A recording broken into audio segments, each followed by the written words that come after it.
Welcome back. In Colorado, one of the victims of the Club Q shooting that left 5 people dead is speaking out. U.S. Navy officer Thomas James is still recovering a week after he managed to disarm the gunman. James saying today that he, quote, simply wanted to save the family that I found.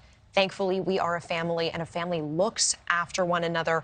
He was not alone, though, during those terrifying moments. Army veteran Rich Fierro's long-suppressed instincts of a platoon leader surged back to life that night. He raced across the room, pinning the man down. Fierro then grabbed the gunman's pistol, started slamming it into his skull repeatedly. And now both Fierro and Thomas are being hailed as heroes for stopping the attacker from taking more lives that night.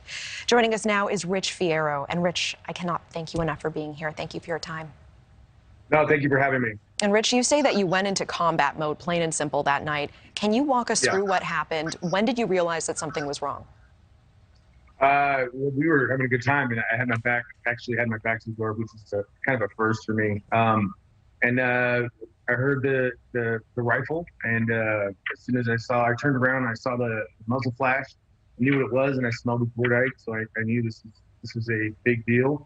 I took cover, and then as soon as I tried to get up, I fell backwards into a kind of a bench seating, and then I spotted the shooter facing outwards toward a patio area, and I know that there was a lot of people in front of him, so you could see through the window of the door. Whether the window was still there or not, I don't know. So I went around across the room to grab a gentleman, or not gentleman, but to grab that guy, and the young man, Thomas, he either helped me pull him down, because I saw him come from the corner of my eye, trying to jump up when I jumped up to grab him. So I think we may have both pulled him down, or one way or the other, it doesn't really matter. We get him down, pinned him down on his stomach, and Thomas moved his rifle away from his arm's reach. I went and grabbed the pistol and wrestled with him for that, and then used that to stop the assailant until the police got there. It felt like forever. It's probably about 3 minutes is what people are telling me, but 3 minutes is a boxing round, and I'm an old fat vet, so I'm not in shape for that. I will not take any slander of you tonight, sir. You are not an old fat veteran. You are exactly the man that one would want in a terrible situation like this. I know you served 4 combat deployments in Iraq and Afghanistan. Do you remember specifically what was going through your mind as you confronted the gunman?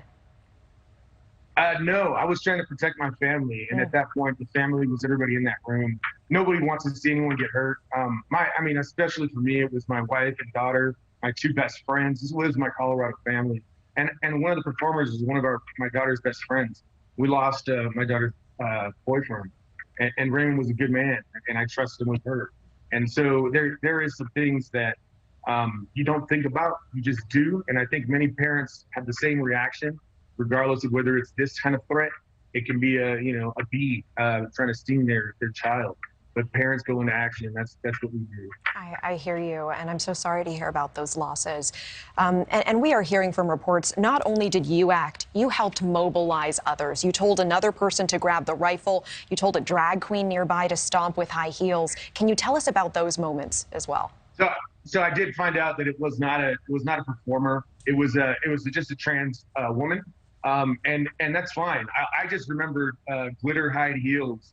And that's all I saw, because it was dark. It was still playing music, and I saw Thomas kind of slowing down while he was kicking the assailant, and that's when the trans woman was running by. I yelled, "Hey, kick him in the face! Kick him in the face!" And she proceeded to kick that dude in the face. And so it's a team effort. I got into mode, meaning I was guiding folks. I'm telling people to call 911 while I'm still swinging on this guy. As soon as I get off of him and I hand him over to the police, I go and start doing first aid on my best friend and her husband. And I've got police officers. I'm telling them to put tourniquets. I'm telling them to use urgency, sense of urgency. We got casualties.